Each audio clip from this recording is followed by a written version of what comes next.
digo, en la vida hay que ser natural, pero en las fotos hay que posar. Esto tiene que ver con, bromean un poco, siempre me dicen, Leticia, vos tenés mucho ego. Y yo digo, no, no, yo no tengo ego, tengo amor propio, que es otra cosa, ¿no? Porque ego sería que ya me regodeo mirándome el ombligo, y no es así.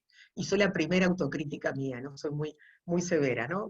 La exigencia de, ¿no? Bueno, muy bien, interesante que compartan quiénes son, qué hacen y qué tienen, ¿no? Y qué tengo, a ver, qué es lo que considerás que tenés, ¿no? Hoy. Vale, muy bien. Ahí se me bloqueó un poquito. Un cacho que me salgo. Ahí va. Bueno, tenemos un desafío, lo que les decía. La pandemia del COVID propone un desafío para nuestra estima, para nuestro ser, para todo, ¿no? Me encanta, ¿no? Ahora los comentarios después los voy leyendo en la medida que les presento, pero también esto es muy humano también. El Congreso Online buscamos que también compartan, que cuenten las cosas y bien que se vayan sumando, ¿no? Esperamos más o menos 80 personas, o sea que falta todavía gente y bueno, y ahí vamos. Y esto es lo que les quería contar, ¿no? Quería empezar hablando de autoestima, hablando de dos mujeres, ¿no? Dos mujeres que escribí hace unos años sobre ellas. A Malala la conocía de hace tiempo, pero me cautivó cuando David Letterman de Estados Unidos, en su programa, en ese programa que hizo por Netflix, que lo hace todavía, la entrevistó, ¿no? Malala tiene 23 años, es pakistaní, y recibió un ataque de los talibanes, y es una activista de paz, y es ganadora del Premio Nobel de la Paz. Eh, tiene 1,6 millones de seguidores en Instagram, lo chequeé, chequeadito de hoy, y Anita es una cantante brasileña, creció en una favela, y tiene 49 millones de seguidores solo en Instagram. Si vos a mí me preguntás, ¿quién te gustaría que sea tu hija? Capaz que yo les digo Malala, que sea Malala, ¿no? Una chica que además estudió en Oxford, se cultiva y todo. ¿Qué hace Anita? Anita pasó de la favela en Brasil a una mansión en Río, vive una vida de derroche, se hace muchas cirugías, se cambia, se viene transformando su cuerpo y todo eso, y bueno, y a la vez en sus videos clips hace una cosa muy revolucionaria que es mostrarse, tiene celulitis y muestra que tiene celulitis. Entonces yo aprendí, esto es una de las cosas que me enseña y esto le propongo a la gente que está escuchando ahora el Congreso, que haga lo mismo, aprendí a quererlas a las dos, a su manera. Aprendí a no juzgarlas a las dos, a una porque se hace cirugías o de repente derrocha, porque también hace cosas para el Amazonas y hace campañas muy ecologistas y todo eso, y Malala, que es admirable, ¿no? Una chiquilina admirable. Dije, las dos son válidas y las dos son un ejemplo de autoestima, las dos son un ejemplo de coraje, las dos son un ejemplo de valentía. Porque a su manera Anita también mueve, a su manera Anita también es líder, ¿no? Es líder de esa manera, mostrando de repente, es muy sexual, muy exuberante de lo sexual, Malala no, ¿no? También tiene que ver con sus creencias. Y en algún momento nosotros todos nos ponemos conservadores, vieron que el conservador, dicen que todos tenemos el pequeño dictador dentro, ¿no? El pequeño, o el pequeño hombrecito, la pequeña mujercita que empieza a juzgar y opinar. Y esto es una de las cosas que te enseña el coaching, a evitar los juicios, aunque son inevitables los juicios. Y los que trabajamos en coaching y además en mentoring, no podemos evitar los juicios en momentos, porque yo para ser mentora y ayudar a un emprendedor, muchas veces juzgo, le tengo que dar mi juicio, le tengo que dar mi opinión. Ahora, cuando hago coaching, pregunto y no juzgo. Eso sí, es obvio, ¿no? Lo dejo, lo guío y lo dejo un poco conectar, ¿no? Entonces, esto es lo que nosotros tenemos que hacer, como docentes, como psicólogos, como líderes, muchas veces tenemos que preguntar, tenemos que saber hacer la buena pregunta y evitar los juicios, porque estas dos mujeres son muy válidas en lo que provocan. Cuando ellas quieren generar cosas buenas a nivel de las redes, que es lo más democrático que tenemos hoy las redes sociales. ¿Por qué es lo más democrático las redes sociales? Porque cada uno tiene voz. Esto es una de las cosas también, lo escuchaba el otro día en una entrevista a Mark Zuckerberg, el fundador de Facebook, y decía, pero lo criticaban, ¿no? Un programa Axios americano, capaz que alguno lo vio, decían de que en realidad Facebook se ha hecho un gran portavoz de los fundamentalismos de la derecha, decía, le criticaba el periodista americano, ¿no? Entonces, Mark decía, y bueno, no, depende, ¿de qué me estás hablando? Depende, porque capaz que no, capaz que es la posibilidad de dar voz a los que no tienen voz, eso es Facebook. Y eso son las redes sociales. Y ella, el 2, no tanto, Malala no lo usa, no usa tanto las redes sociales, ¿no? Un post más, pero Anita sí, es muy líder de opinión. Y quizás eso tenemos que buscar dónde está la Anita y la Malala dentro de nosotros, ¿no? Puse este ejemplo de mujeres, ahora que está tan de moda hablar de liderazgo femenino, yo siempre digo que el liderazgo no es ni femenino ni masculino, el liderazgo es, ¿vos sos líder o no? Y lo dice una feminista, porque yo durante muchos años, desde los 18 años me considero feminista, pero me niego a estar poniéndonos en cosas estancas cada vez más. Yo sé que está de moda y viene bárbaro, y yo sé ahora hago un curso de liderazgo femenino, se empodero y se me llena, porque parece que hay una creencia de que la mujer no puede liderar tanto como el hombre. Hay una creencia, porque en realidad la mujer puede ser tan buen líder como un hombre. Pero esto de pensar que hay un liderazgo distinto, más suave, sí, por supuesto, porque la mujer en su condición cerebral también es distinta al hombre, ¿no? Esto es importante. Pero bueno, esto es lo que pienso, que ustedes se tienen que conectar con esto, ¿no? La gente que diga, bueno, yo pensaba que tenía, gente también pasa, líderes o gente que está en mandos medios que dice, bueno, yo en algún momento siento que no valgo tanto o que no me reconocen, ¿no? Esto, el famoso estatus, el famoso reconocimiento. Tenés que elegir qué querés ser, pensar lo que querés pensar y vivir lo que querés vivir. Eso sería conectarse con la autoestima hoy. ¿Qué es la autoestima sino la concepción de uno mismo, ¿no? Y bueno, ahí vamos, ¿no? Entonces yo les hago estas preguntas, ¿no? Que las pueden contestar y como les va a llegar el material, lo pueden responder, y es en qué parte de tu vida estás asumiendo ya el papel de líder, ¿no? ¿En qué área de tu vida tenés autoridad, tanto formal o informal? ¿Dónde tenés más conocimientos que los demás? ¿En qué campo considerás que eres un modelo para otros? Y pensando en las áreas donde ya eres un líder, ¿cómo puede ser aún más influyente? Porque la era COVID-19 implica que creemos influencia en esto, ¿no? Y si tienes la función de maestro, ¿cómo les vas a dar otros conocimientos y habilidades? Porque seguramente también en la era COVID, los que son maestros, los que son docentes, tuvieron que adaptarse, tuvieron que aprender más Zoom, tuvieron que hacer este tutorial. Imaginen, yo ahora estoy poniendo el PowerPoint de fondo de pantalla y lo tuve que aprender esto. Lo aprendimos hace poco gracias a Alejandro de Barbieri, un crack de la psicología y excelente compañero, que es ponente también, que lo van a tener mañana.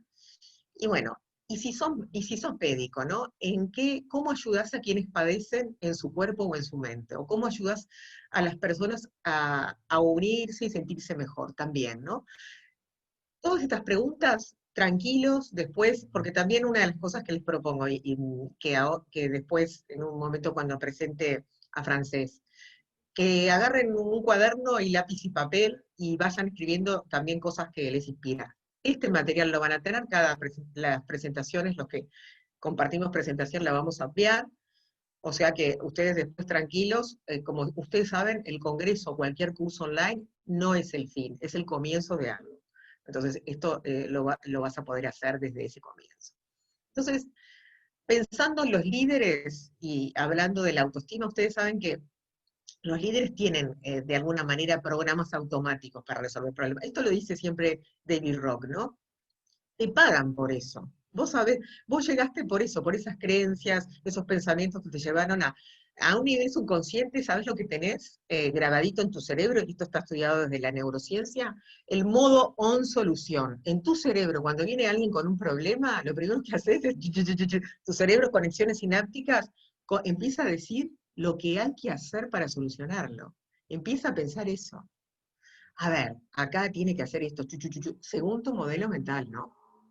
Entonces, modo on solución es muy fácil, y además es innovador, ¿no? Entonces, ¿qué pasa? ¿Qué dice David Rock, ¿no? El padre del neuroliderazgo. Ah, tenemos que enseñarles a pensar, tenemos que lograr que ellos mismos, ¿no? Entonces, los tenemos que conocer para ayudarles a guiarlos para pensar y para que ellos mismos encuentren la solución. Esto sería el ideal, ¿no? De ese modelo. Y bueno, y también en este mundo COVID, vieron que se nos plantea un emocional fuerte, ¿no? Estamos viviendo un emocional fuerte, hay un quiebre, ¿no? Y cada vez que hay un quiebre se produce una emoción. Hay gente mucha gente del sector gastronómico está en un momento muy difícil, muchos tuvieron que cerrar eh, restaurantes, estoy pensando hoteles que están totalmente cerrados, y algunos están pensando qué hago, me transformo en un edificio y vendo los apartamentos o los alquilo. Bueno, toda esta adaptación, algunos nunca cerraron, y esto es una de las cosas que también proponemos acá en el día de hoy, les damos sugerencias y decimos, capaz que no tenés que cerrar, capaz que te tenés que adaptar y trabajar un poquito menos, y ver cuánto estás dispuesto a no ganar tanto, porque muchos de repente empezaron a ganar menos, pero ganar menos no es lo mismo que dejar de ganar. Entonces, esto es lo que en el emocional tenemos que trabajar, ¿no? Y la emoción, cuando te viene, la tenés que reconocer y no negar. Vos lo sabemos los que ya hicieron cosas de inteligencia emocional, ¿no?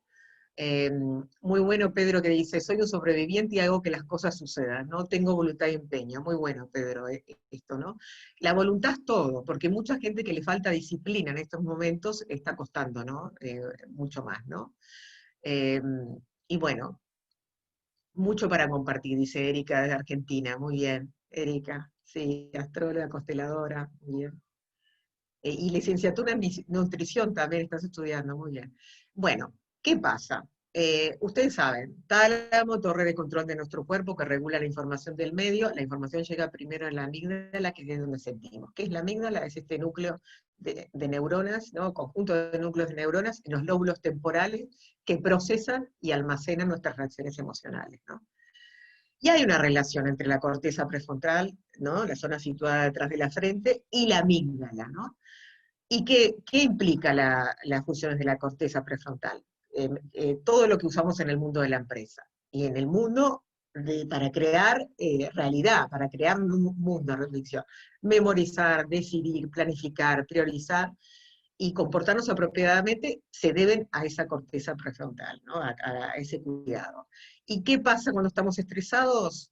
Sucede todo lo contrario, ¿no? Estamos distraídos, no le salen las cosas, no estamos enfocados, y bueno, esto es lo que de alguna manera tenemos que controlar, ¿no? Este estrés, ¿no? Porque cuanto más dopamina y norepinefrina, que son los dos neurotransmisores muy importantes, ¿qué pasa? Nos volvemos más desorganizados, más agresivos y más impulsivos, ¿no? En momentos de organización, a nosotros mismos nos pasa, los que organizamos esto, momentos de desorganización, de organización del Congreso, también se libera, ¿no? Un cierto cortisol de los nervios, ¿no? Y esto tiene que ver también en el cuidado de cómo, que como ya se lo saben de memoria, porque los que vienen acá, los que vienen al Congreso, han hecho muchos cursos, ya han hecho cosas, ustedes lo saben. Ya no es la realidad, sino lo que vos interpretás de la realidad. Y a esa tensión, que es lo que el neuroliderazgo propone, estate atento, estate enfocado, no te disperses, eh, justamente selecciona bien lo que vas a elegir, prioriza. Esto tiene que ver con cómo yo elijo mis programas, ¿no? Podemos educar pensando los padres. En una misma familia le damos la misma educación a nuestros hijos, creemos eso que le damos, porque si vos pensás que tratás igual a todas las personas, es una falacia, porque la realidad que todos nos estamos adaptando distinto, ¿no? Nos estamos adaptando distinto a la realidad. Y todos estamos tratando distinto al otro porque el otro es un ser diferente. Y no hay nada más dinámico que el ser humano. Esto es desde ya, ¿no? Y bueno, justamente, pero debemos agradecerle a John Grinder y a Richard Bandler, los fundadores de la PNL, justamente este tema de modelar, este tema de interpretar la realidad, este tema de que cada uno, que sabemos que nuestro mapa, ese mapa que vemos, no es el territorio es mucho más amplio y hay muchos mapas de la realidad, depende de las personas, ¿no?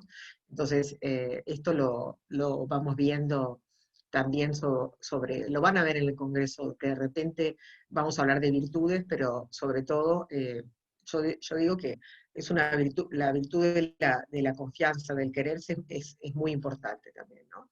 Es lo mismo que si alguno está ahora, no, viene de cómo es, viene de trabajar y está cansado, yo siempre les digo, ponete de pie, ¿no? Y ponete en posición, pónganse de pie, en posición, siempre digo, Superman los hombres y Mujer Maravilla las mujeres.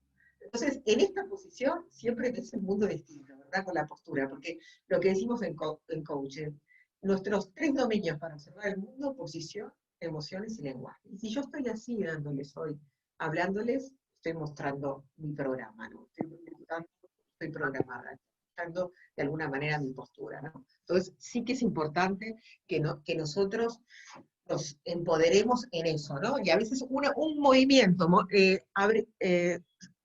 levantarte y volverte a sentar cambió tu realidad, ¿no? Y cuando veamos lo de Graciela Figueroa, seguramente cuando nos movamos también vamos a sentir distinto, porque el movimiento conecta con las emociones, ¿no? Estoy pensando en el taller de los 5 ritmos de Gabriel Roth, Graciela seguramente lo conoce y muchos de acá. Hay un momento en la tercera danza que se te activa algo, ¿no? En el emocional, y hasta puedes llorar en momentos moviéndote. Y lo sabemos con el depresivo, ¿no? Lo que necesitamos es sacarlo de la cama. En un momento que uno está así, ¿qué haces? Sacarlo y a caminar. Y por eso la caminata, caminar, mover el cuerpo, es una de las cosas que más necesitamos, ¿no? Eh, desarrollar. Bueno, esto de liderar la incertidumbre es lo que están haciendo muchos, liderar tu vida si sos un emprendedor o un profesional independiente, y liderar a otros si tenés un equipo a cargo, ¿no? ¿Y qué pasa? En esta justamente es interesante. Ya casi todo el mundo dice, y esto lo vamos a ver en el Congreso a lo largo del Congreso, las virtudes que más vamos a usar en este momento es ser auténticos, es ser resilientes y es tener visión de futuro. En un momento que todo el mundo dice que no tenemos futuro, que se nos acabó el futuro, tenés que tener una visión. Tenés que ponerle una visión, inventarlo. Porque si tenemos un virus que no vemos, no sabemos dónde está, pero sabemos que se propaga, y de repente nosotros desde Uruguay somos una burbujita al lado de otros países de América Latina o de mismo España, porque realmente nuestro índice de COVID-19 es muy bajo, y lo hemos controlado perfectamente porque somos también 3 millones de habitantes. Nos decían la Suiza de América, somos chiquitos, somos pequeños, ¿no? Entonces eso ayudó también a controlarlo mejor, ¿no? Pero no podemos controlar, ¿no? Que los otros respiren, asegurarnos que nuestros alumnos no se enfermen, que nuestro equipo tampoco se enferme. No podemos proteger a las familias de los que nos rodean, pero podemos enfocarnos, ¿no? Eso sí, en lo que queremos, ¿no? Que podemos poner foco ahí donde vamos a ayudar, ¿no? Donde vamos a hacer algo, ¿no? Y así, en el liderazgo calmo que propone David Rock, es cuando se dispara el miedo y la ansiedad, ¿qué pasa? Lo que les decía recién, no estás productivo, estás disperso, pero si permanecemos calmos, ahí sí pueden surgir las ideas, ¿no? Eh, por eso tenemos que como que crear una visión de futuro para amar, ¿no? Con la incertidumbre, ¿qué pasa? Necesitamos que alguien aporte una visión al otro lado de la crisis. Necesitamos pensar que se puede, ¿no? Necesitamos crear que se puede. Necesitamos, muchos de repente dijeron, yo hace años iba a hacer los cursos online y ahora recién los estoy haciendo, pero bueno, ahora estoy con la plataforma. Y bueno, más, hay que trabajar más, ¿no? De hecho, yo ya largué mis cursos online, gestión del cambio, neuroliderazgo, los largué online, y ya algunos ya compraron y todavía tengo que desarrollar más la plataforma, ¿no? Y la agilidad lo que les decía de la rapidez, durante mucho tiempo, y sobre todo pensando en estrés, dicen, si haces las cosas rápido las haces mal, porque siempre te equivocas. No siempre, porque a veces cuando estás pensando mucho, estás deteniéndote a ver qué hago, cómo lo hago, y no lo haces nunca. En cambio, cuando sos ágil, podés comprarte un curso online de marketing digital, pero si de repente no te convences, ¿cómo lo implemento? Te compras el otro curso de marketing digital que está en oferta, te compras el otro, y al final nunca lo haces, nunca implementás la plataforma, nunca lo haces, y al final un día lo tenés que hacer. Y hacer es de repente lanzar el primero por Zoom, y ya está. Y lo vas a hacer a tu manera, y lo vas a colgar en YouTube, y lo vas a adaptar así. Esto es una manera, hay que ser ágil, ¿no? Hay que ir... bueno, los que vayan entrando vayan poniendo quiénes son, qué hacen y qué tienen, ¿no? Eso también para compartir en el chat. Y en cuanto a los líderes de su cerebro, dice David Rock, son los que de alguna manera asumen inconscientemente que el cerebro de los demás funciona como el de ellos, y no siempre, ¿no? Y esto es un obstáculo, dice Rock, para, de alguna manera, generar gente responsable. Entonces tenemos que saber que a las personas les tenemos que ayudar a resolver los problemas, a pensar. ¿Y cómo los ayudamos a pensar? Lo saben todos los coaches, lo saben los psicólogos, lo saben los grandes filósofos, preguntando, la pregunta, ¿no? Más que diciendo frases rotundas, preguntando. Haciendo buenas preguntas, logramos resultados extraordinarios. ¿Qué es el coaching? Eso, es el arte de preguntar, como la mayéutica socrática, ¿no? Y eso es lo que tenemos que hacer más ahora. Preguntarle al otro para generarle, hacerlo responsable y generarle el conocimiento, ¿no? Que se conecte, ¿no? Que se conecte con el conocimiento. Bueno, dejarlos pensar, los 4 simples pasos de repente que decía John Whitmore, ¿no? Decir niega o niega la inteligencia del otro, ¿no? Pero si los preguntamos, lo estamos conectando, ¿no? Lo estamos haciendo responsables, ¿no? Y eso los debemos de ayudar. Así los ayudamos a mejorar el rendimiento, ¿no? En vez de decirle, lo hiciste mal, ¿cómo lo podés hacer mejor la próxima vez? O cómo lo podemos hacer, ¿no? Lo estamos honrando con la pregunta, ¿no? Foco en las soluciones porque qué debemos hacer al respecto en lugar de por qué sucedió esto, por ejemplo, ¿no? Un foco en la solución. Y dar feedback positivo, porque saben que en el mundo de la empresa o en casi todos los mundos estamos siempre como criticando, la crítica destructiva. En cambio, la crítica constructiva es muy necesaria, la necesitan la gente, porque todos de alguna manera desarrollamos circuitos neuronales, ¿no? Que nos conectan con otros mapas, con una vasta de información consciente, ¿no? De alguna manera. Bueno, las 5 claves, para mí, priorizar, tenemos que priorizar cada vez más, tener en cuenta lo que es el residuo de atención, ¿no? El residuo de atención que a veces cuando vamos haciendo varias tareas, nos enfocamos en estamos contestando mails, estamos contestando determinadas cosas y que necesitamos estar atentos a lo que estamos haciendo en ese momento y no de repente atendiendo teléfono, contestando un mail. Eso es lo que estoy haciendo ahora. Déjame así, ¿no? Parece una tarea sencilla contestar un mail, pero de repente me desenfoca cuando estoy haciendo otra cosa importante, ¿no? Y eso es delimitar, ¿no?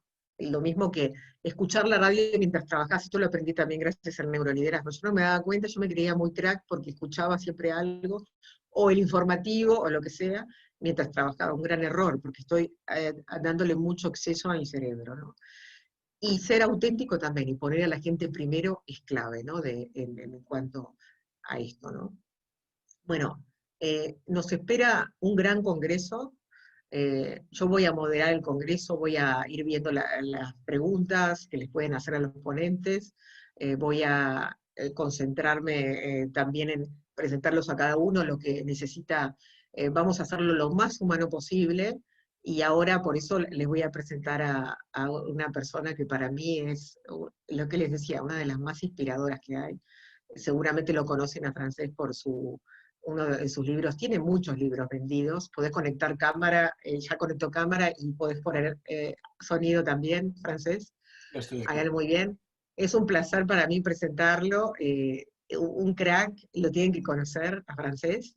Yo voy a desaparecer ahora, Y no, entonces voy a dejar de compartir y voy a permitir a los panelistas y los dejo con Francés, que es un ser único, único, único y de las personas más interesantes que yo he conocido en mi vida. Y cada vez que lo veo es un placer para todo, para la amistad, para la vida, porque realmente lo único que nos hace es mejores personas cada encuentro con Francés. Muy buenas noches aquí en Barcelona. Supongo que en otros lugares del mundo es una hora diferente.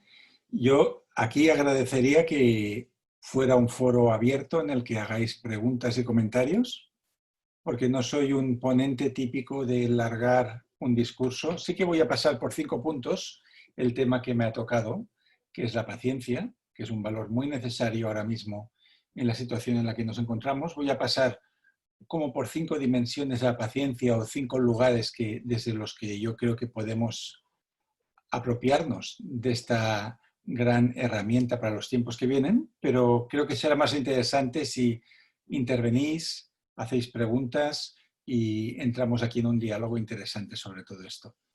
Voy a empezar al hablar de paciencia mencionando lo que es quizás el vídeo más visto de la era YouTube, que sería la famosa intervención en Stanford de Steve Jobs, donde él apelaba mucho a unir los puntos, ¿no?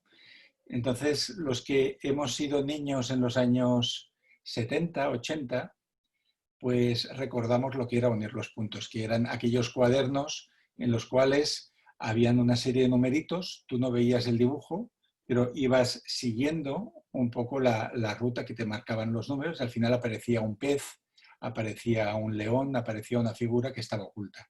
Pues de alguna manera lo que sucede con la vida misma es esto.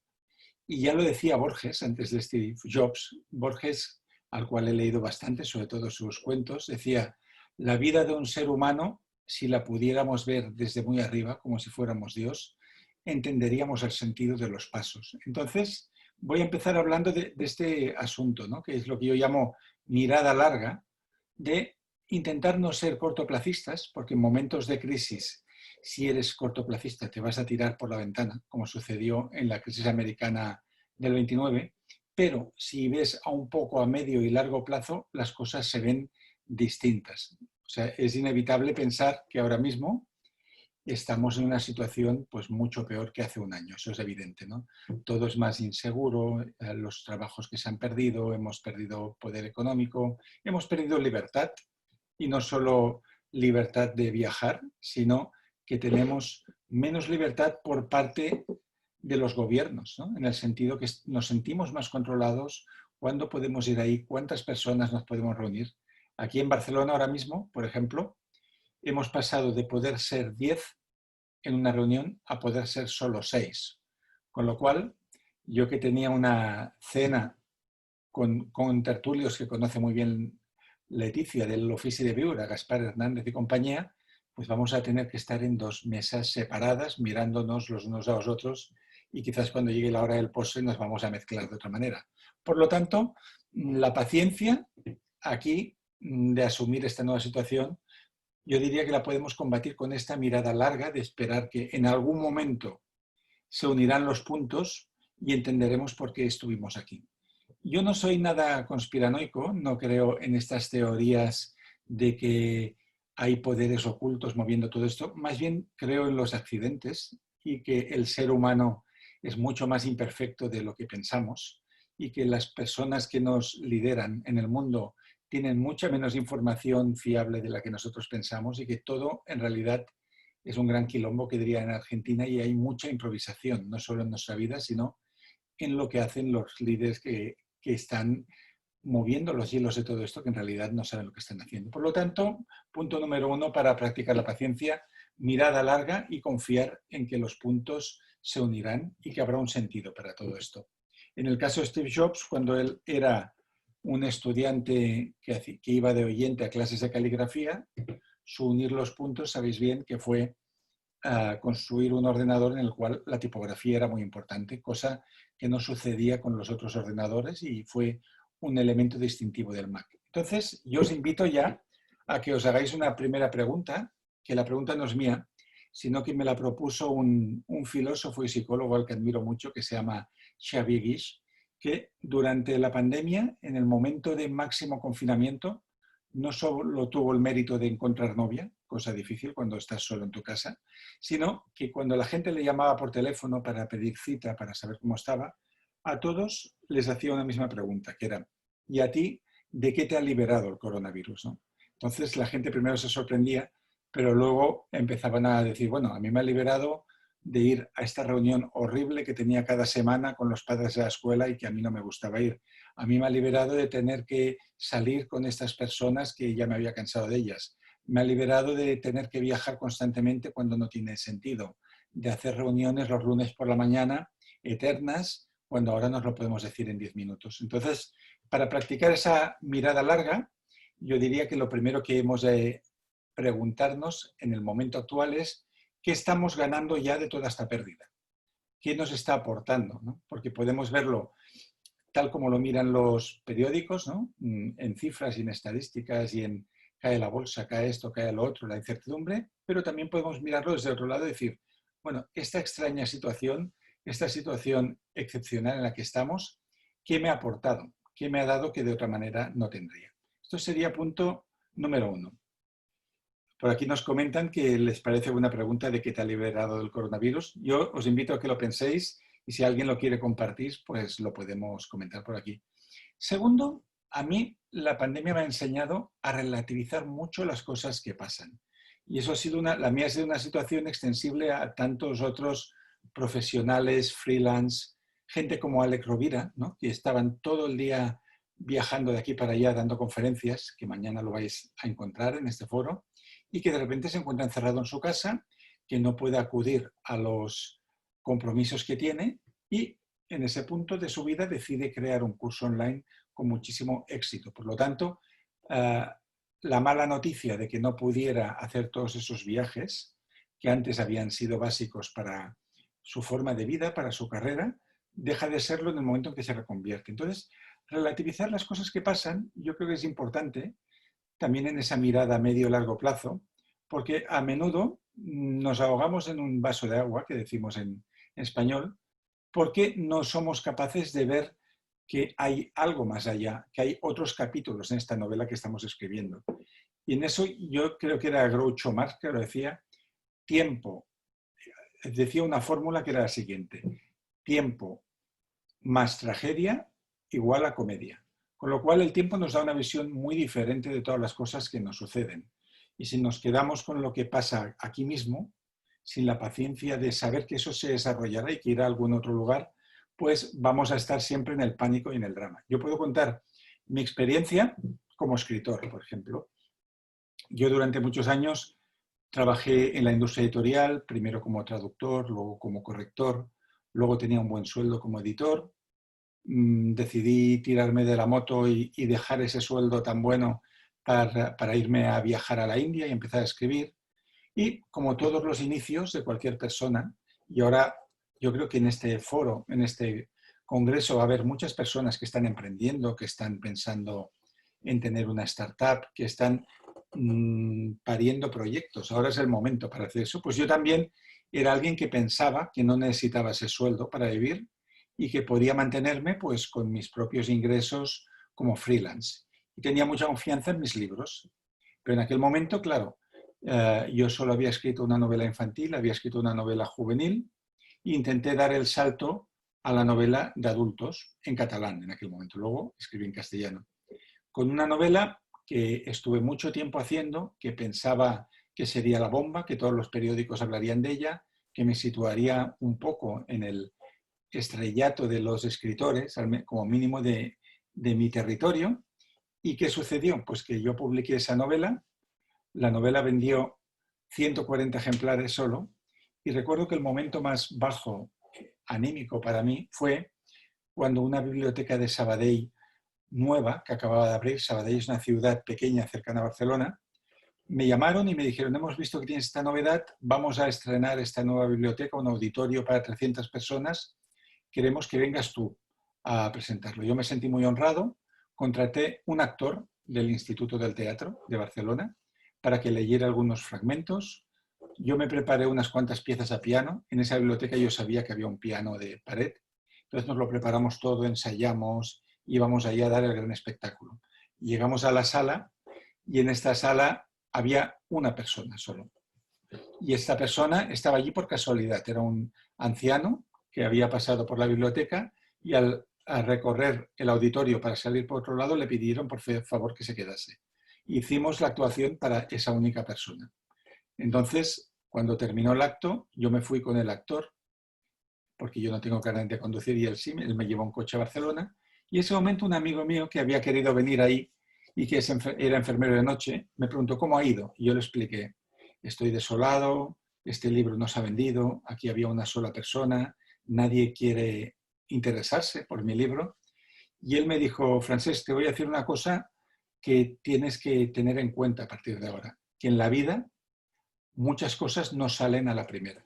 Entonces yo me quedé con eso, muchas cosas no salen a la primera y a partir de aquí relativicé todo lo que sucedía. También relativicé los éxitos, porque como dice bien nuestro amigo Alex Rovira, al que conoceréis mañana, de un fracaso todo el mundo aprende algo, pero de un éxito que llega de golpe no se recupera ni Cristo, dice Alex, ¿no? Y yo en aquel momento pues dejé de dar importancia a si se había vendido o no ese libro, pensé que era algo que no estaba en mi control. Mi control era escribirlo, entregarlo al universo, como dicen, y ver lo que sucede. Pero a partir de ahí pensé, confía en aquello que depende solo de ti, que es escribir cada vez el mejor libro posible, entregarlo a una editorial, entregarlo a los lectores y que ellos decidan si ese libro es para una persona, para 10 personas, para 100, para 10.000. Y en eso mi amigo y hermano espiritual, Andrés Pascual, me dijo también una cosa que me influyó, que me dijo, mira, yo escribo thriller de estos de 500 páginas y yo escribiría igualmente estos libros tan gruesos, aunque fueran a alegrar la vida a una sola persona. Y tenía toda la razón. El propósito es lo único que podemos controlar. Y eso también forma parte de la paciencia. Entonces tú decides cuál es tu camino, decides qué es lo que quieres hacer con tu vida, decides qué es lo que vas a aportar al mundo, pero no puedes esperar una recompensa determinada. Porque la vida, aunque muchos digan que todo es causalidad, yo estoy bastante en contra de esto. A veces hay causalidad, pero hay mucha casualidad y mucho azar. Entonces, tú estás produciendo algo, una idea de negocio, un libro en mi caso, que piensas que es para un enorme público, como yo pensaba al principio, y no interesa a nadie. Y luego Héctor García y yo nos vamos a un pueblo a entrevistar a una serie de viejos pensando que vamos a hacer un libro que completará conocimientos de Japón a los frikis que se interesan por ese pequeño nicho, y el libro se pone número 1 y se traduce a 50 idiomas. Por lo tanto, ¿cuál es la lección de todo esto? Que nadie sabe nada, ni para bien ni para mal. Por lo tanto, cuando estemos en el fracaso, pensemos que las cosas no salen a la primera y que estamos en un aprendizaje, y cuando tengas un éxito tampoco pienses que ese éxito es permanente, porque quizás en el próximo proyecto que hagas te la vas a pegar. Y ahora esto te ha funcionado y lo siguiente no.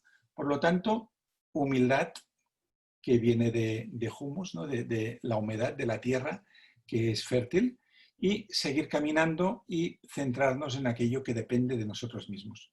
Tercer punto de los 5 que quiero mencionar. Este me lo dio Marian Rojas, que es una brillante psiquiatra española que ha tenido un libro número 1 más de un año, que se llama Para que te pasen cosas buenas, creo. Ella es hija de otro psiquiatra, Enrique Rojas, con quien estuve trabajando muchos años. Yo he trabajado con muchos psicólogos y psiquiatras a ayudarles a transcribir sus libros. Y ella, que es hija de un hombre muy docto, es una mente muy rápida. Y ella me dijo que la solución que ella veía para la situación en la que estamos todos ahora mismo era cambiar la visión de pozo por la visión de túnel. Me pareció una imagen muy interesante, en el sentido, cuando tú crees que estás en el fondo de un pozo, pues no ves la salida, piensas, ya estoy aquí para siempre, ya la vida feliz que conocíamos ha terminado, nunca voy a conseguir salir de aquí. Pero si la sensación tuya no es de estar en un pozo, sino estar en un túnel, sabes que hay luz al otro lado y que por lo tanto todo es cuestión de tiempo. Y eso nuevamente es para bien y para mal. Cuando estamos en un muy buen momento de nuestra vida, por motivo de pareja, de que nos van bien los negocios, porque estamos bien de salud, eso es temporal, eso es un túnel a la inversa. Antes o después se va a estropear todo ese tinglado en el que estamos tan cómodos. Pero también la buena noticia es que al contrario, cuando las cosas pintan muy mal, eso tiene una duración determinada. Y pasado el trayecto por el túnel, pues sales a la luz y vuelves a crecer y vuelves a levantarte hasta la siguiente crisis. Por lo tanto, la vida habría que verla más como una montaña rusa que como un pozo. Cuarto punto, el Kaizen. Eso sería el arte de la paciencia aplicado a lo que sería cualquier proyecto de vida que tengamos. Lo inventaron los japoneses porque Kaizen significa mejora continua, se suele traducir de esta manera, y es famosa la experiencia sobre todo de la fábrica Toyota, en la que cuando competían con grandes monstruos mundiales como General Motors, Toyota quería ser la fábrica de coches más valorada del mundo. Pero en aquel momento estaban empezando a imitar algunos modelos norteamericanos, con lo cual el presidente de Toyota y el equipo directivo tomó una decisión basada en el Kaizen, en la mejora continua, que fue clave para el futuro de esa empresa, que fue invitar a todo el mundo en la empresa, desde el que estaba en un cargo directivo al que barría el suelo, a aportar cualquier pequeña mejora que se les ocurriera para el mejor funcionamiento de todo. Entonces se creó como un sistema en el cual los trabajadores escribían en unos papelitos sus sugerencias, las iban pasando al jefe de su departamento, que las pasaban al estrato superior y así hasta arriba. Entonces esa empresa, además de funcionar, se convirtió en una fábrica constante de mejoras. Entonces todo el mundo era motivado para que aportara esas pequeñas mejoras que podía ser tanto la cinta por la que corrían unos tornillos como la iluminación, como cualquier elemento en su forma de trabajar. Y eso hizo que en el plazo de 20-30 años el Toyota se convirtiera en el coche más seguro del mundo, en el sentido que era el que tenía menos fallos y llegó a superar a sus contrincantes norteamericanos. Entonces, el Kaizen, ¿cómo podemos aplicar este sistema de mejora continua que se basa en la paciencia, sin duda, a nuestra vida? Pues haciendo una sola cosa en la dirección que hemos elegido. Yo diría, para no morir en el intento, que elijamos un solo objetivo. O sea, de todo aquello que queramos mejorar, ponemos uno en el horizonte, nos lo fijamos, que queremos ir en esa dirección, y cada día nos obligamos a hacer como mínimo un acto, una acción, algo que podamos hacer que nos lleve en esa dirección. Por ejemplo, si quieres convertirte en un gran conferenciante y nunca has dado una charla en un auditorio, pues cada día haces algo. Un día te dedicas a escuchar las mejores entrevistas o las mejores intervenciones de oradores que te gustan. En otro, lees algunos capítulos de un libro. Un tercero puede ser hacer un tutorial. Un cuarto, pues dar una primera charla en la escuela de tu hijo o en la asociación de vecinos o en la escalera de tu casa. Con lo cual, si tú cada día mejoras un 1% en aquello que te has propuesto, al cabo de 100 días habrás mejorado un 100%. Y eso sería el Kaizen. Cada día un paso en la misma dirección y llegarás a la meta. Y por último, yo diría que un elemento básico en la paciencia es la escucha. Y la escucha no solo de los demás, sino también de uno mismo. Voy a empezar por lo que sería la escucha de los demás. Estamos acostumbrados, quizás algunos nos han enseñado a hablar en público. Yo, por ejemplo, mientras estuve en España, era una cultura totalmente de clase magistral en la universidad, en la que uno tomaba apuntes y el profesor leía siempre el mismo papel año tras año y no desarrollabas ningún tipo de capacidad comunicativa, pero luego estudié en Alemania y en Alemania es un sistema de pequeños seminarios en los cuales cada día hay un alumno que da la clase. Y yo, en mi alemán de la época, pues tuve que dar una clase sobre un libro de Kafka en concreto y el otro día lo daba el otro. Entonces, Estamos acostumbrados más o menos, y yo diría que hoy en día con todo lo que es el coaching y las escuelas de marketing, pues sí que hay gente que hace presentaciones, ¿no? Pero, ¿dónde se enseña a escuchar? En ningún sitio. No olvidemos que en la Academia de Platón, antes de que los alumnos pudieran poner en marcha sus habilidades comunicativas, los hacían callar durante meses o años para que aprendieran a escuchar. ¿Y qué significa una verdadera escucha? La verdadera escucha es estar delante del otro, atendiendo su mensaje con toda nuestra atención, lo cual excluye poder mirar teléfonos móviles, pero también excluye interferencias internas, como proyectarte al futuro, proyectarte al pasado, estar pensando en qué vas a contestar antes de que la otra persona haya terminado su discurso. Escuchar verdaderamente, cosa que hace muy poca gente, es estar 100% allí, presente en lo que dice esa persona y esperar hasta el final de lo que dice, comprender lo que ha dicho, darle feedback para que la otra persona entienda que la hemos atendido y luego a partir de aquí podemos preguntar, podemos continuar de alguna manera. Pero ¿qué sucede con la escucha de uno mismo? Eso yo diría que aún es más difícil que escuchar a los demás, porque estamos tan acostumbrados a entregar nuestro tiempo y a entregar nuestra atención a lo externo, que solo hay que mirar cómo es la agenda de cualquier persona. Si yo miro la mía, que es bien cutre porque la hago en un documento de Word y voy moviendo las cosas que retraso, pues todo son obligaciones externas, ¿no? Acudir a tal reunión, hacer el Zoom con no sé quién, llamar a no sé cuántas personas, realizar este trabajo para tal, pero en mi agenda nunca hay una cita conmigo mismo. Como decía, yo creo que era un autor uruguayo, Drexler, ¿no? Que tiene un libro que se llama Tómate un café contigo mismo, algo así. Raro es que en mi agenda haya un espacio que haya reservado para mí.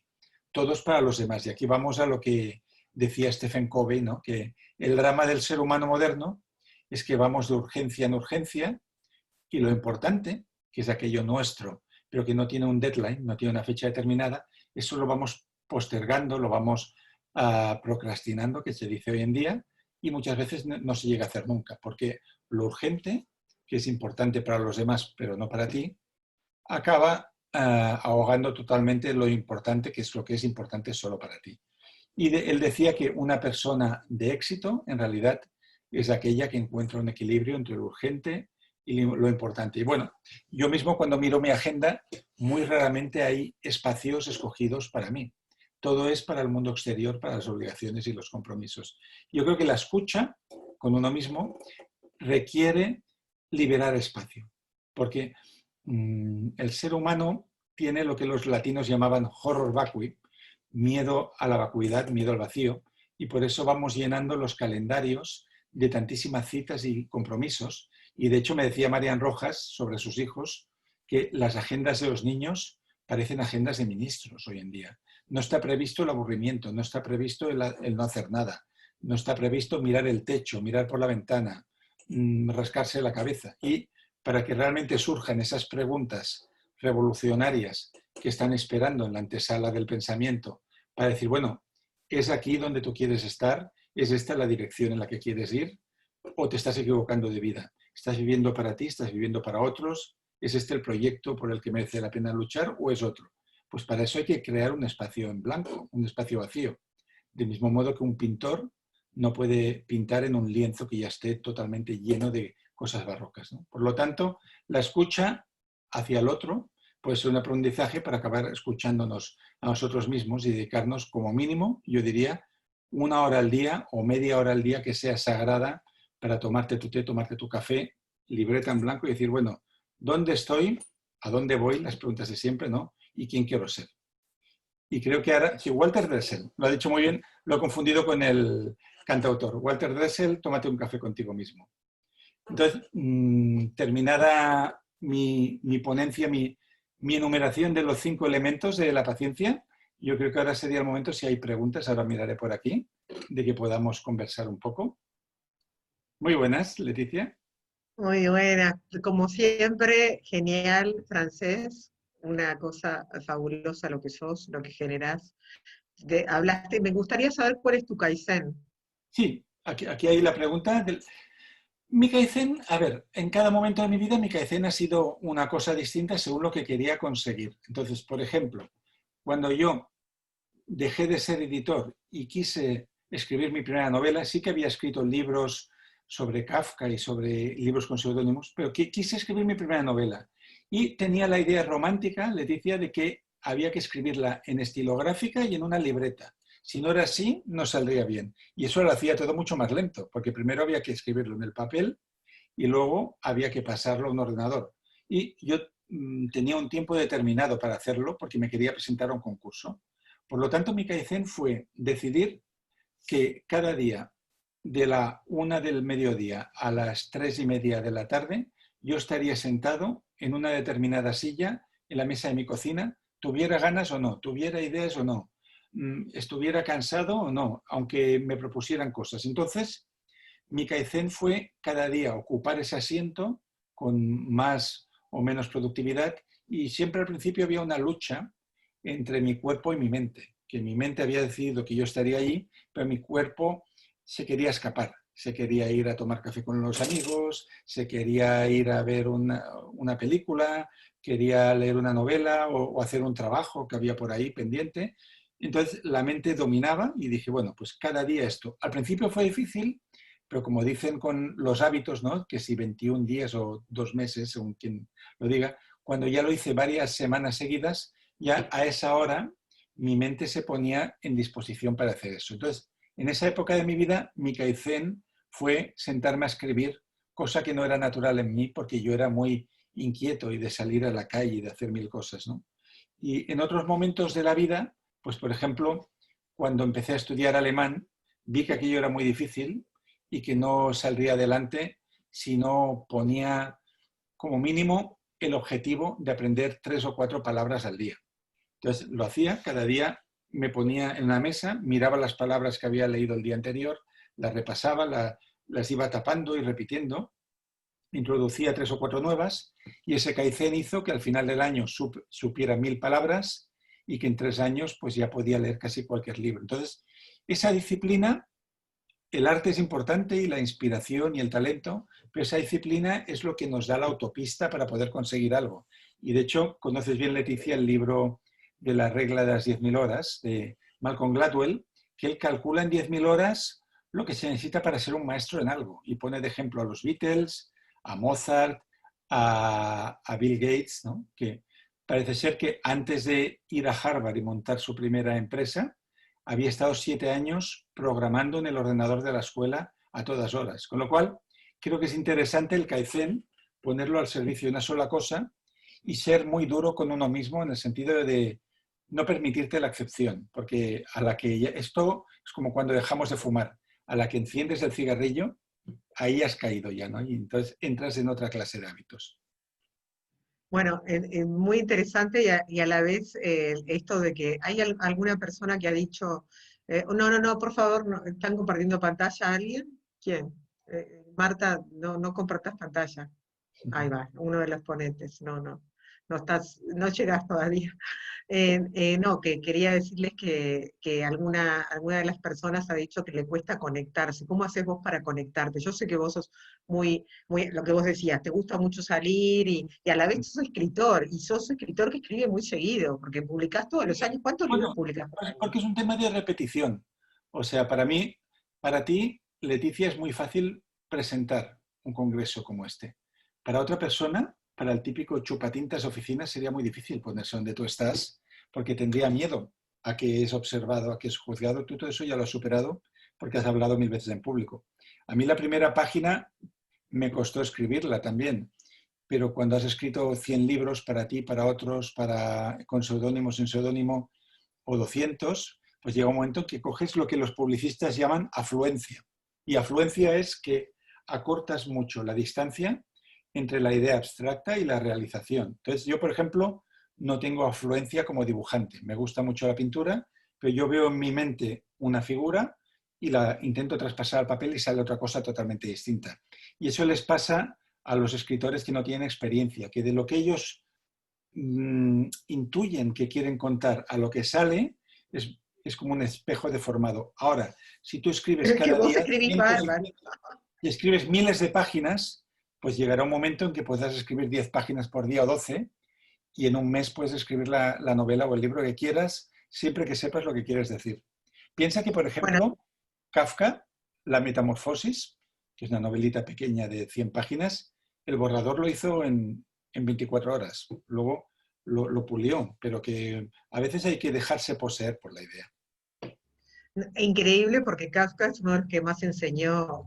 Viste que Gabriel García Márquez o Horacio Quiroga de Uruguay crearon como manuales de escritura que enseñaron a eso. Pero bueno, la gente, él nunca se va a promocionar, pero yo quiero decirles de que él está haciendo sus cursos Ikigai online y a la vez es un Sherpa literario. O sea que si alguna persona de las que nos está escuchando tiene ganas de escribir y aprender a escribir, ¿no? Asesorás un poco. El Sherpa literario es eso, ¿no? Lo que Pero haces, lo ¿no? hago poquito, ¿eh? Tengo muy poco tiempo para eso.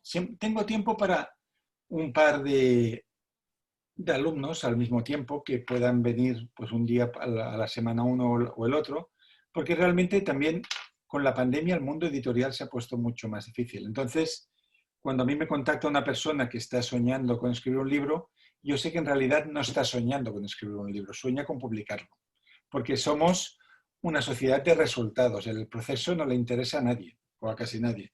Entonces, en realidad te están diciendo, quiero ser famoso con un libro. Entonces, hay que ser sincero, y si no ves algo que realmente es extraordinario, uh, no hacerle gastar dinero a esta persona. Es decir, mira, esto que vas a hacer, vas a publicarlo tú en Amazon Kindle y lo vas a mover tú entre tus amigos y si tienes talleres o eres profesor, entre tus alumnos. Por lo tanto, no te gastes dinero en esto porque ahora mismo, como dice mi amigo JR, pues muchos son los llamados, pocos los elegidos. Entonces, es muy difícil tanto en el mundo de la canción como de la pintura como de la escritura que esa persona conecte con el resto del mundo, pero a veces sucede. Mira, ahora hace unos días me conectó una chica a la que estaba obligado a atender por un motivo espiritual.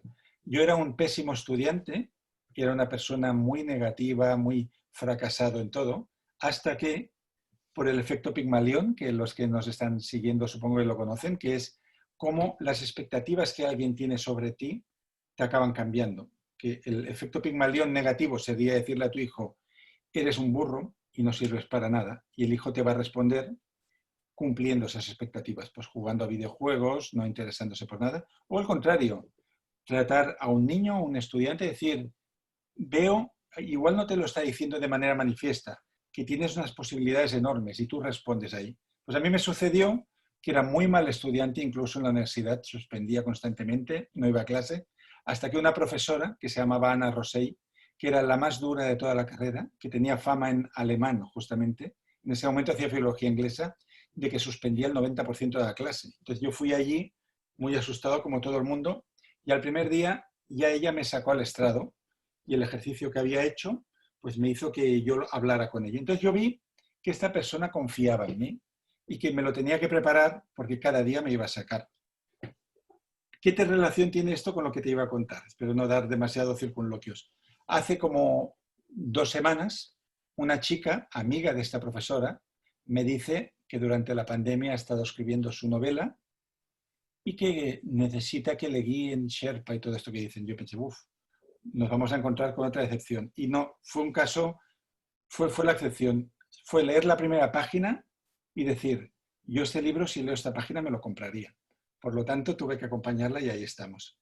Pero a veces sucede, ¿no? O sea, las personas más humildes tienen un enorme talento y a veces tiene que venir alguien que te muestre un espejo y decir, esto que estás haciendo es muy bueno y que te lo creas, ¿no?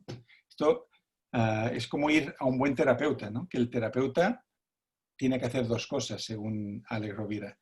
Descubrir cuál es tu deseo y darte el permiso para hacerlo. Como siempre, miren que con francés no se puede terminar porque es una, bueno, vamos a seguir inventando alguna cosa más online con francés. Vieron que esto ha traído el COVID una de las cosas positivas, ¿verdad? Gente excepcional que está conectada acá, porque acá, ¿sabes francés? Tenés gente que tiene mucha formación, mucha de la gente hizo psicología, hizo coach, tenemos psicólogos, tenemos maestros, tenemos coach, tenemos líderes, tenemos emprendedores, y gente que ha estudiado, se ha formado, y queda claro, en liderazgo lo tenemos claro, y en autoestima también, que cuanto más sepamos, cuanto más conocimiento tengamos, hablaban del autoconocimiento recién, eh, más, tenemos más herramientas en la vida, sin duda, porque el trabajo es eso, ¿no? Francés sos un gran trabajador y sos un gran, sabés de todo, es un filósofo, es Soy todo. un hijo de mi Francés, madre. Mi madre estuvo toda la vida, su corta vida, porque trabajó demasiado. Ella era modista y cosía desde las 5 de la mañana hasta la 1 de la noche a veces para podernos dar pues escuelas de inglés y estas cosas que luego hicieron la vida de mi hermana y mía. Y ella, lo que vi en mi casa era trabajar, trabajar, trabajar y trabajar, y eso lo he replicado, pero también eso es una enfermedad. Hay que entender que la vida no es solo trabajar, ¿no? Y que, como bien saben los que están aquí, trabajando jamás te vas a hacer rico, porque la gente que se hacen ricos son los que tienen ideas, no los que trabajan como mulos, ¿no? Y para tener ideas, ¿qué necesitamos? Espacio vacío, ese café contigo mismo de Walter Dressel, ¿no? Y si no hay un que va equilibrio a muy venir, está importante. invitado. Sí, Me dijo ¿los que dos se son iba a conectar. uruguayos? ¿Dressel y Drexler? ¿Los dos son uruguayos? No. Los dos son uruguayos, sí, distinto. Mira, Walter Dressel fue ponente del Congreso en una de las ediciones. Walter Dressel, que tiene muchos libros. Sí. Edita con Planeta él, tiene En muchos libros España con fue Planeta. famoso el del café. Ese fue Sí, famoso. el de café sí es conocido. Él me dijo que hizo algo, que hizo un programa, creo que estuvo en Cataluña Radio contigo. Mirá, Puede ser. Cataluña Radio, ¿te acordás? Cuando yo iba con Gaspar, mandale un beso a Gaspar Mañana hay Hernández cena de con Gaspar. Barcelona. Decirle que se conecte, que le mandé invitación, porque Vale. tengo gente muy que. Se lo diré. Decirle que no se haga el vivo, Sí. ahora que está en el. Mira, Bueno, por aquí nos hablan de un amigo uruguayo, ¿eh? Por aquí nos hablan de Mario Reyes, que sabe Mario Reyes, claro, Carlito francés y Servián, de que un también es amigo en común a ponente. quien quiero mucho, Mario Reyes, nos lo dice Carlos Servián. Y también creo que le estás revisando un libro que no sabes. Ay, ahí mandé una, mandé una. Mario Eh, Reyes es un hombre que quizás en Uruguay lo conocéis por unas cosas, pero en España lo conocemos por otras. Fue el primer boy de España, no sé si tú lo sabes. El primero que se eh, desnudó. ¿Tú mirá, sabías sí, eso? me lo contaste vos, yo no lo sabía. Sí. Sí, sí. Luego fue Mira las cosas que. Contale, guardaespaldas de, sí, dale, contá. Guardaespaldas de. de un mafioso en Madrid. Y luego fue No. constructor, él te lo contará. Y en un momento de su vida decidió que toda esa vida que había llevado hasta ese momento ya no servía más y lo que quería era dedicarse a los demás. Con lo cual necesitaba escribir un libro para explicar ese proyecto de vida que él quería enseñar. Entonces él tenía muchas ideas, diseñó muchos ejercicios y estuvo como con 4 o 5 ayudantes Sherpas y nunca llegaban al final del camino a hacer un libro. Dice que un chico le adelantó un dinero y al cabo de 2 años le entregó 2 páginas con citas de Sócrates y Mario Reyes se enfadó mucho, hasta que alguien le conectó conmigo, entonces yo le ayudé a que él pariera su primer libro, que era Las 3 cosas que te quedan por hacer, y creo que desde entonces ha venido a Uruguay a presentarlo, vive en Madrid, y es un hombre generoso, porque cuando se va de promoción, él hace algo en la televisión que yo no haría jamás, que es dar su número de teléfono en un programa que ven 1 millón de personas, para que todo el mundo que tenga un problema ponga un WhatsApp. Y yo le digo, pero Mario, tú estás loco, en una televisión nacional. Entonces dice, sí, dice, el otro día fui a Chile, dice, y por la noche contesté 1.200 mensajes de personas que estaban solas o estaban pasando mal. Tiene esa voluntad, tiene ese corazón. No, no, muy gracioso. Los cuentos, las anécdotas que pueden escuchar de Francés, desde él almuerza con Joe Dispensa. No, Francés es único. Bueno, cuando te vas a India, cuando te vas a Japón, es un placer. Realmente te agradezco, amigo querido, que estés aquí. Yo sé que tenés la agenda, con esto también del COVID, a vos se te cambió la agenda y ahora también te requieren de muchos lados. Y que estés acá, para mí es un gustazo, un lujazo como todos los que están aquí, y vos sabés que Alex y tú con toda la generosidad del mundo, ellos me dijeron, no, yo voy, así no preguntaron nada, dijeron, voy a tu congreso, y estás en esta aventura, es un congreso muy lindo. Yo sé que es tarde allá en España, pero ahora voy a presentar a Graciela Figueroa, que es un ser inspirador. Si podés quedarte un ratito a ver lo que va a Sí, un hacer, ratito. yo creo que te va a encantar a vos, Francés. Pues voy a quedar aquí escuchando. Voy a presentarla ahora a Graciela, que te pido que pongas cámara y todos el Claro que sí. resto, Vamos a eh, apagar para escucharla a ella. Un beso ahí muy va. grande a todos. Un beso, gracias, amigo. Y te voy a pedir que pongas video, Graciela, y que pongas sonido. Ahí, ahí, Graciela. Ahí va. Ahí va, que pongas sonido. No lo pusiste todavía, Graciela. ¿El sonido? Ahí. Bueno, Graciela Figueroa es una, como les decía, ¿no? Maestra de maestros considerada, discípula directa de Claudio Naranjo, maestra de transpersonal desde el espacio de desarrollo armónico, una figura emblemática de la danza, del desarrollo personal, una mujer también muy humilde, muy inspiradora. eh, y creo que también nos congratula y nos engrandece el Congreso, la presencia de ella aquí. Y los voy a dejar con Graciela. Yo me voy a desaparecer y todo tuyo, Gra. Sí, espera un poco que arregle esto.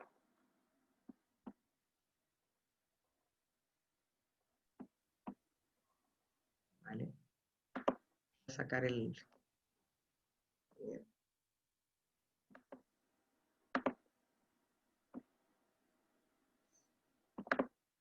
Graciela, bueno, recién Francés nos habló de más o menos de la paciencia, de la virtud de la paciencia, y Graciela nos va a hablar va a hacer un taller que, bueno, le he pedido, ustedes saben que el Congreso es distinto a otros eventos, no es meramente teórico y tenemos siempre alguna técnica, algo vivencial, y bueno, el taller es nuestra naturaleza multidimensional y la tercera dimensión, se titula así. Y bueno, Graciela, como les dije, además de bailarina, es terapeuta transpersonal y psicocorporal y directora del Espacio de Desarrollo Armónico. Eh,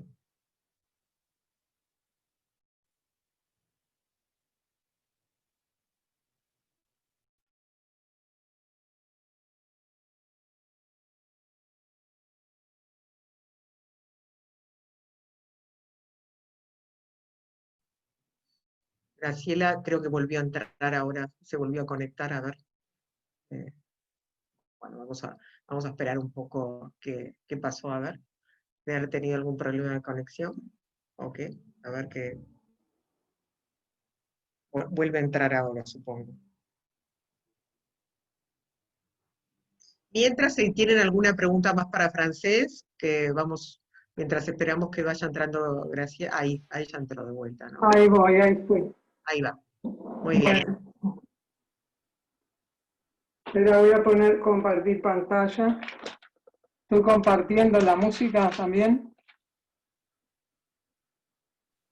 Y los dos cuadraditos, acordate que tenés que clicar.